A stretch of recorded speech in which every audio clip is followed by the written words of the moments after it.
Hello నమస్తే. Welcome to signal TV. నేను మీ ప్రత్యూష.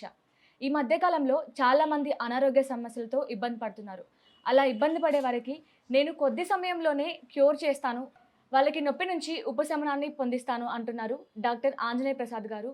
అసలు ఇది ఎలా సాధ్యం అని సార్ మాటలోనే తెలుసుకుందాం రండి. నమస్తే సార్. నమస్తే అమ్మ. ఎలా ఉన్నారు సార్? బాగున్నాను.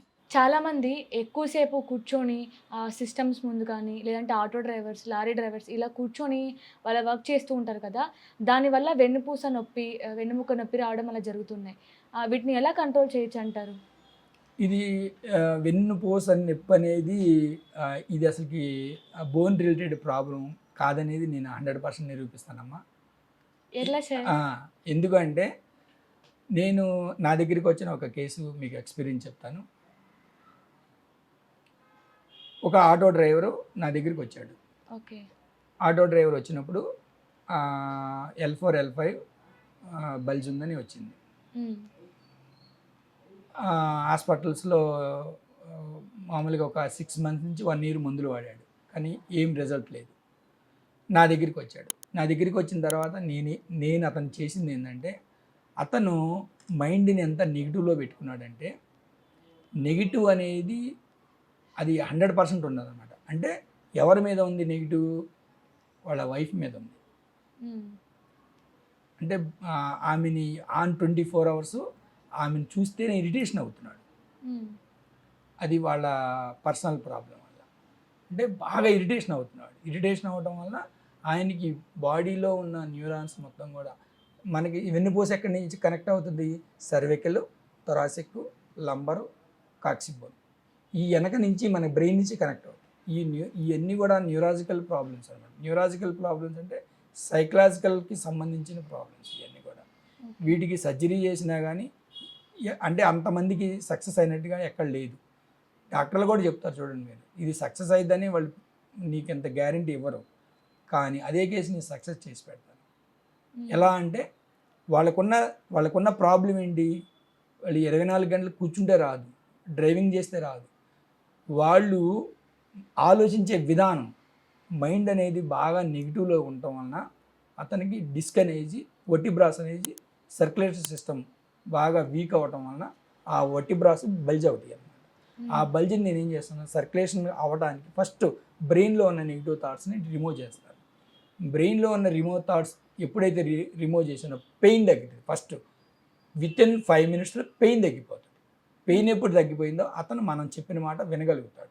బాబు నీకు ఇలా ఇది ప్రాబ్లం, నువ్వు ఇది సరి చేసుకొని నువ్వు ఇలా న్యాచురల్గా మందులు వాడుకో, తగ్గిపోద్ది అని చెప్పినాను. అతనికి క్లియర్ అయిపోయింది. ఓకే. అంటే మనం ఏదైనా ఒక పెయిన్ రావాలన్నా, లేకపోతే సర్క్యులేటరీ సిస్టము కరెక్ట్గా పనిచేయట్లేదన్నా కానీ బాడీలో నెగిటివిటీ అనేది బాగా పెంచుకుంటున్నారు.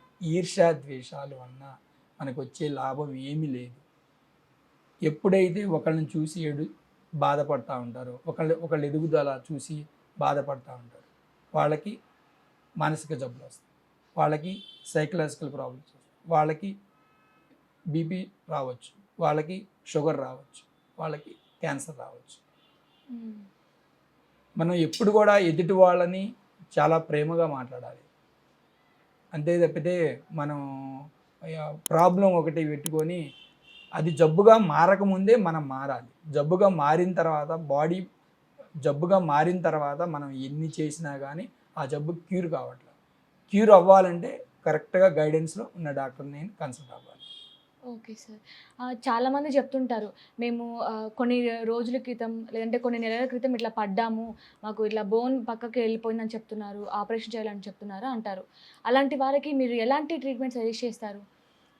పడ్డారు, బోన్ ఫ్రాక్చర్ అయిందంటే కంపల్సరీగా ఆర్థోపెడిషియన్ని కలవచ్చు, దాంట్లో తప్పలేదు.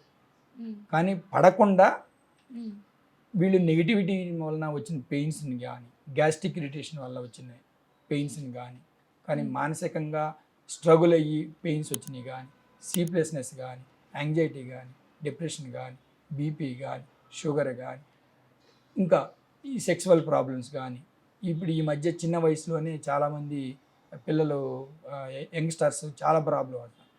ప్రీమెచ్యూర్ ఇజాక్యులేషన్ కావచ్చు, కొన్ని ప్రాబ్లమ్స్ వల్ల వాళ్ళు చాలా సఫర్ అవుతున్నారు. వాళ్ళకి ఎందుకు పిల్లలు కలగట్లేదని. ఇవన్నీ కూడా ఏంటంటే బాడీలో వాళ్ళ మైండ్లో ఉన్న నెగిటివిటీని పూర్తిగా తగ్గించుకోవాలి. నాకు తగ్గదు అనే మాట ఎవ్వరు అనుకోకూడదు. నాకు తగ్గదు తగ్గదు తగ్గదు అనేది నువ్వు బాడీకి ఇండికేషన్ ఇవ్వకూడదు. నీకు తగ్గుతుందా లేదనేది డాక్టర్ చూసుకుంటాడు. లేదు నువ్వు ఎందుకు జరిగింది, నీ ఇంట్లో జరిగిన పరిణామాలు ఏంటి అనేది నేను ఫస్ట్ కౌన్సిలింగ్ ఇస్తాను. ఈ జబ్బు రావడానికి ఇప్పుడు ఒక్కొక్కరికి ఒక్కొక్క రకంగా జబ్బు వస్తుంది. ఇప్పుడు బీపీ మీకు ఒక రకంగా రావచ్చు, అతనికి ఒక రకంగా రావచ్చు, వేరే వాళ్ళకి ఇంకో రకంగా రావచ్చు బీపీ. అంతేగాని బీపీ వచ్చిన వాళ్ళు అందరూ వాళ్ళకి ఒకే స్టాండర్డ్గా ఉండదు. వాళ్ళకి రావడానికి కారణాలు ఏంటి, ఆ కారణాన్ని నేను తీసేస్తాను. షుగర్ రావడానికి కారణాలు ఏంటి, ఆ కారణాన్ని నేను తీసేస్తాను. థైరాయిడ్ రావడానికి కారణాలు ఏంటి, ఆ కారణాన్ని నేను తీసేస్తాను మైండ్ నుంచి. అప్పుడు వాళ్ళు మెడిసిన్స్ వాడుకుంటే ఆ మెడిసిన్ చిన్న బాబుకి ఒక 4 years బాబుకి థైరాయిడ్ వచ్చింది. విత్ ఇన్ 1 month నుంచి 2 monthsలో నార్మల్ చేశాను నేను. ఓకే, ఎలా సార్? ఏది వాళ్ళు మన దగ్గర న్యాచురోపతి ట్రీట్మెంట్ వల్ల న్యాచురల్గా క్యూర్ అయింది. ఓకే, అంటే ఆపరేషన్ మెడిసిన్స్ అట్లా ఏం లేకుండా? థైరాయిడ్కి ఆపరేషన్ ఏమి ఉండదు కదమ్మా. థైరాయిడ్ గ్లాండ్ అంటే మనకి గొంతు దగ్గర చేస్తారు గైటర్ వస్తే, కానీ వాళ్ళకి అది హైపర్కి ఉండదు కదా. హైపర్కి ఏంటి, అతను ఎందుకు హైపర్ అయ్యాడు అంటే ప్రెగ్నెన్సీలో ఉండగా వాళ్ళ మదర్ ఎంత హైపర్గా బిహేవ్ చేసింది, ఆ క్యాలిక్యులేషన్ తీసుకొని మనం వీళ్ళకి ట్రీట్మెంట్ చేస్తాం.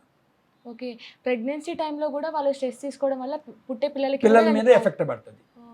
ADHD రావడానికి కారణాలు ఏంటి, పిల్లోడిని చూస్తారు తప్పితే ఆమె మదరు ప్రెగ్నెన్సీ టైంలో హ్యాపీ ఉందా లేదా, ఆమె ఏం ఫుడ్ తీసుకుంది, ఆమె ఎంత రిలాక్స్గా ఉంది అనేది చూడాలి. మనం చూడాల్సింది అది ఫస్ట్. రూట్ కాజ్ అది కదా. మనం అక్కడి నుంచి మన క్యాలిక్యులేషన్ తీసుకొని ఈ బాబుకి ట్రీట్మెంట్ చేస్తే ఆ మదర్ మైండ్ ఫాదర్ మైండ్ కూడా మనం మార్చాలి. వాళ్ళు చూసే విధానం కూడా బాబుని, ఈ అబ్బాయి హైపర్ ఉన్నాడు అని కాదు, హైపర్ లేడు, హైపర్ ఎలా తగ్గియాలి అనేది మనం ఆలోచించాలి. అది డాక్టర్ చూసుకుంటాడు. ఒక డాక్టర్ని కన్సల్ట్ అయితే ఆటోమేటిక్గా అది తగ్గిపోతుంది.